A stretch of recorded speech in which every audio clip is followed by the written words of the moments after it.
Good morning students. This video is for class 10. After completing the two chapters of the geography, we will move to our next chapter, that is the chapter number first of economics. The name of the chapter is development.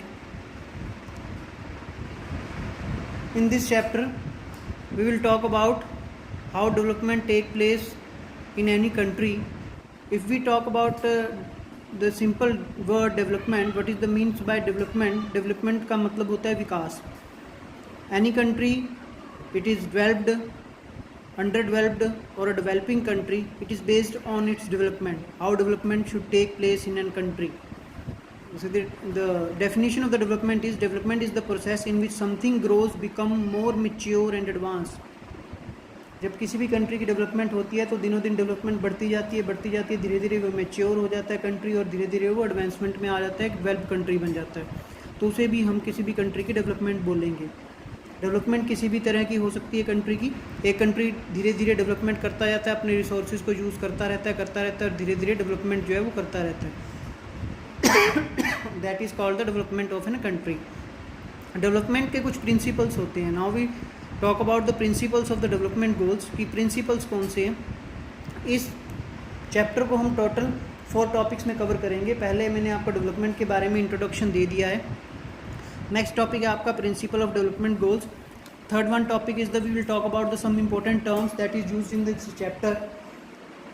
Fourth one is the sustainable development. What is the sustainable development and how sustainable development should take place. First we talk about the principle of the development goals. What are the main principles of the development goals? That first we talk about the different peoples have different development goals. हर किसी person के इस world में अपने different principles होते हैं, उसके अपने different goals होते हैं. किसी भी पर्सन का एक गोल जो है वो लाइफ में कभी भी नहीं हो सकता. हम एग्जांपल ले सकते हैं. किसी का गोल होता है लाइफ में एक डॉक्टर बनने का, किसी का गोल होता है इंजीनियर बनने का, किसी का गोल होता है एक नेवी में जाने का, किसी का गोल होता है आर्मी में जाने का. तो डिफरेंट जो पीपल्स हैं अपने अलग अलग डेवलपमेंट गोल्स जो हैं वो लेके चलते हैं. हो सकता है कभी किसी के जो डेवलपमेंट गोल्स हैं वो थोड़े सेम हों, लेकिन उनकी लाइफ उनके हिसाब से अलग अलग होती है. जैसे हर किसी की लाइफ सेम नहीं होती, हर किसी की लाइफ हमेशा अलग होती है एक दूसरे से. तो डेवलपमेंट गोल्स भी अलग अलग के तरह की होते हैं. तो हर किसी के डिफरेंट डेवलपमेंट गोल्स होते हैं. जैसे we can take example, if 30 students are sitting in a class, तो we can ask about what is your aim और what is your development goal in your life. तो हमें अलग अलग आंसर्स मिलेंगे. हो सकता है 3-4 स्टूडेंट्स के आंसर सेम हों, लेकिन उसमें से मैक्सिमम जो है 70-80% का रेशियो सभी स्टूडेंट्स के जो एम्स रहेंगे वो अलग अलग रहेंगे. इस तरह पीपल्स के भी अलग अलग डेवलपमेंट गोल्स जो हैं वो होते हैं. What may be development for one may not be for another. Development सभी के लिए एक जैसी नहीं हो सकती. किसी के लिए वो तो डेवलपमेंट कहलाती है, किसी के लिए डेवलपमेंट नहीं कहलाती. जैसे मान लो गवर्नमेंट ने कुछ एरिया इंडस्ट्रीज़ को दे दिया. अब जहाँ पे वो लोग रह रहे थे वहाँ से उन्हें जाना पड़ेगा क्योंकि वो एरिया जो है वो इंडस्ट्रीज़ के अंडर आ गया. अब इंडस्ट्रियलिस्ट के लिए वो एरिया एक डेवलपमेंट होगा, मतलब इंडस्ट्रियलिस्ट के लिए वो एरिया एक डेवलपमेंट होगा. लेकिन जो लोगों को वहाँ से जाना पड़ा, अपना घर बदलना पड़ा या वहाँ से निकलना पड़ा, तो उन लोगों के लिए वो जो जगह है वो डेवलपमेंट नहीं होगी. इस तरह what may be development for one may not for another. एक पर्सन के लिए डेवलपमेंट हो सकती है लेकिन दूसरे पर्सन के लिए वो चीज़ डेवलपमेंट नहीं हो सकती. तो people look at a mix of goals rather than one. Example, choosing job. लोग जैसे जॉब को चूज़ करते हैं, कोई किसी जॉब को चूज़ करता है, कोई किसी जॉब चूज़ करता है. हमेशा मनी डजेंट मैटर्स. मनी हमेशा सब कुछ हर किसी के लिए नहीं होती. कुछ जॉब सिक्योरिटीज़ होती हैं. कहीं कोई पर्सन जो है अपने आप को रिलैक्स किसी जॉब में फ़ील करता है. मान लो कोई पर्सन है, उसकी 1 लाख सैलरी है पर मंथ की, वो अपनी जॉब में रिलैक्स फील नहीं कर रहा, उसे हमेशा टेंशन रहती है, डिप्रेशन का शिकार हो गया, दवाइयाँ खा रहा है, तो कई बीमारियों से लग गई. लेकिन अगर वो दूसरी जगह पे जॉब करना जाता है तो उसकी सैलरी वहाँ पे मिलेगी उसे 30,000, लेकिन उसे जॉब सिक्योरिटी है, एक रिलैक्सेशन मिल रहा है कि हाँ भी सब कुछ ठीक है, तो वहाँ पे वो जॉब करना ज़्यादा प्रेफर करेगा. तो अलग अलग मिक्स ऑफ गोल्स हैं रेदर देन वन। एक को चूज़ करने के लिए लोगों के पास अलग अलग मिक्स हैं गोल्स के कि वो किसी को भी चूज़ कर सकते हैं। जहाँ उन्हें रिलैक्सेशन मिलेगा, जहाँ अच्छा लगेगा, तो वहाँ उन सब चीज़ों को वो यूज़ करेंगे। Now we move to our next topic that important terms for comparing the countries. कुछ कंट्रीज़ को कंपेयर करने के लिए कि डेवलप्ड कंट्री है, ये अंडर डेवलप्ड है, ये डेवलपिंग कंट्रीज़ है, तो कुछ इंपॉर्टेंट टर्म्स हैं जो कि कंपेयर करती हैं कंट्रीज़ को। जैसे when we compare different things they could have similarities as well as differences, so the result depends on the purpose of the comparing.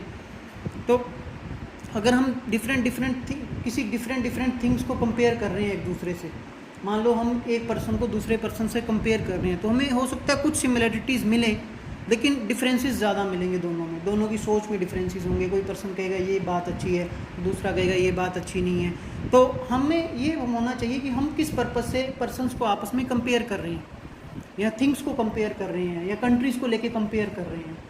हम अमेरिका और इंडिया को आपस में कंपेयर कर सकते हैं, तो हो सकता है कुछ सिमिलैरिटीज़ मिलें लेकिन ज़्यादातर डिसिमिलैरिटीज़ ही हमें मिलेंगी देखने को, कि स्टैंडर्ड ऑफ लिविंग किस तरह का है, पर कैपिटा इनकम वहाँ के लोगों की ज़्यादा है, यहाँ के लोगों की कम है, स्टैंडर्ड ऑफ लिविंग वहाँ के लोगों का बहुत ज़्यादा अच्छा है, हमारे लोगों का कम है, लोग वहाँ पे बहुत अच्छे तरीके से जी रहे हैं, हमारे लोगों के पास खाने के लिए खाना भी नहीं है, इस तरह। तो हम जब भी किसी चीज़ को कंपेयर करते हैं तो हो सकता है उसमें कुछ सिमिलैरिटीज़ हों लेकिन डिफरेंसेस हमें ज़्यादा मिलेंगे, लेकिन ये इस पे बेस करेगा कि हम किस हिसाब से उसे कंपेयर कर रहे हैं।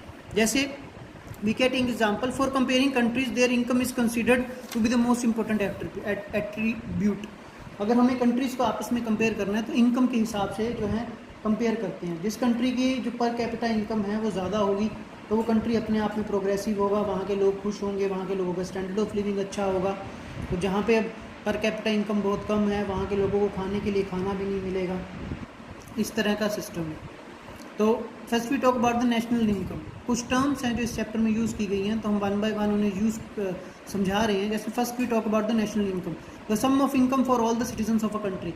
सभी सिटीजन्स जो कंट्री में रह रहे हैं उनका सम, उन्हें प्लस करना, उन सबको एक करना, that is called the national income of an country. एक कंट्री की नेशनल इनकम कितनी है, जितने भी लोग एक कंट्री में काम कर रहे हैं उन सबकी इनकम को प्लस कर देना, that is called the national income of an country. Next we talk about the per capita income. अब पर कैपिटा इनकम क्या होती है, जिसे हम प्रति व्यक्ति आय भी बोलते हैं। ऊपर वाली राष्ट्रीय आय है, नीचे वाली पर कैपिटा इनकम है, ये प्रति व्यक्ति आय है, ये एक पर्सन की इनकम कितनी है। व्हेन ये कैसे निकाली जाती है किसी भी कंट्री की, when national income is divided by the total population of the country. जब नेशनल इनकम को किसी भी कंट्री की पॉपुलेशन से डिवाइड कर दिया जाता है तो उसका जो रिजल्ट आता है, the result is called the average income और पर कैपिटा इनकम। तो वो एवरेज और पर कैपिटा इनकम जो है वो होता है। Next we talk about the GDP. GDP is the gross domestic product. Sum of all goods and services produce within an country is in an accounting year is known as GDP. Primary activities, secondary activities, tertiary activities से एक country को कितनी income हो रही है, goods और services को कितना प्रोड्यूस किया जा रहा है एक कंट्री में। प्राइमरी एक्टिविटीज़ कितना प्रोड्यूस कर रही हैं, सेकेंडरी एक्टिविटीज़ कितना प्रोड्यूस कर रही हैं एक साल में, टर्शरी एक्टिविटीज़ उसे कितना प्रोड्यूस कर रही हैं, उन सबको मिला के जो भी कोई इनकम होती है that is called the gross domestic product of an country. एक कंट्री की जीडीपी से डिसाइड किया जाता है कि कंट्री कितना प्रोग्रेसिव है, कंट्री की जीडीपी किस तरह की है। जीडीपी अगर अच्छी हो, जीडीपी परसेंटेज में देखी जाती है, जीडीपी अगर 7 या 8% के आसपास है तो उसे बहुत अच्छी जीडीपी कंट्री की बोला जाता है। अभी पीछे से हमारी जीडीपी 4 या 5 के आसपास थी जो कि बहुत अच्छी नहीं थी। अब हो सकता है कि कोरोना वायरस के बाद जीडीपी और ज़्यादा नीचे गिर जाए, ये हो सकता है कि माइनस में भी आ सकती है, 1 या 2 के आसपास ही रहे जो कि बहुत कम होगी। ये इम्प्रूवमेंट होगी धीरे धीरे लॉकडाउन खुलने के बाद। जैसे लॉकडाउन खुलेगा वैसे वैसे कंपनीज़, इंडस्ट्रीज़ जो हैं, फार्मर्स अपना काम करेंगे, उस हिसाब से जो है किसी भी कंट्री की जीडीपी जो है बढ़ती है। अगर कंट्री में काम नहीं हुआ पिछले 40 डेज़ तो जीडीपी एकदम से नीचे आ गई। तो ये सम है of all and good services कितनी प्रोड्यूस हो रही हैं कंट्री के अंदर। प्राइमरी एक्टिविटीज़ उसने कितना प्रोड्यूस कर रही हैं, सेकेंडरी एक्टिविटीज़ कितना प्रोड्यूस कर रही हैं, टर्शरी एक्टिविटीज़ उससे कितना प्रोड्यूस कर रही हैं। नेक्स्ट है जीएनपी, ग्रॉस नेशनल प्रोडक्ट। ये जीडीपी से थोड़ा अलग है, इसमें से थोड़ा सा डिफरेंस है। इसमें भी सम यूज़ किया जाता है, गुड्स एंड सर्विसेज। इसमें इंपोर्ट और एक्सपोर्ट को और ज़्यादा जोर दिया जाता है कि एक कंट्री इंपोर्ट और एक्सपोर्ट कितना कर रही है। Import and export in an accounting year, एक कंट्री ने कितना इंपोर्ट और एक्सपोर्ट किया। एक्सपोर्ट का मतलब होता है यहाँ से सामान को बाहर भेजना, इंपोर्ट का मतलब होता है सामान को मंगाना। अगर एक कंट्री इंपोर्ट ज़्यादा करती है तो इसका मतलब है वो कंट्री ज़्यादा प्रोग्रेसिव नहीं है, अपने रिसोर्सेज में वो अपने रिसोर्सेज को ज़्यादा प्रोड्यूस नहीं कर पा रही है या अपनी पॉपुलेशन को ज़्यादा प्रोड्यूस नहीं कर पा रही है, तो उनका बैलेंस नहीं रहता। अगर वो इंपोर्ट ज़्यादा करते हैं और एक्सपोर्ट कम करते हैं, ये दोनों बराबर होने चाहिए, तो वो कंट्री क्या है, प्रोग्रेसिव होगा और बैलेंस्ड होगा। That is called an gross national product. Next we talk about the literacy rate. ये भी एक कंट्री के बारे में बताता है। लिटरेसी रेट का क्या मतलब है, कितने लोग पढ़े लिखे हैं। The proportion of A literate population in the 7 above, 7 या उससे ऊपर साल के जो लोग हैं वो कितने पढ़े लिखे हैं। 7 या उससे अबव एज के लोग कितने लोग पढ़े लिखे हैं। ये भी एक बहुत बड़ा इंडिकेटर है जिससे पता चलता है कि एक कंट्री डेवलप्ड है, डेवलपिंग है या अंडर डेवलप्ड है, किस तरह की कंट्री है। तो in this lecture will talk about the 2 topics. First we talk about the what is an development, then the principle of the development goals and 3 topics important terms for comparing the countries. In the next video we'll talk about the public facilities and sustainable development. ये आपका last topic होगा, उसके बाद ये chapter complete हो जाएगा। Chapter बहुत easy है, मैं आपको चैप्टर की PDF भी भेज दूंगा और एक आपको डिफरेंस भेजूंगा, what is the difference between the develop and the developing countries. तो आपको उसको पढ़ के समझना है कि क्या डिफरेंस होता है डेवलप कंट्री में और डेवलपिंग कंट्रीज़ में।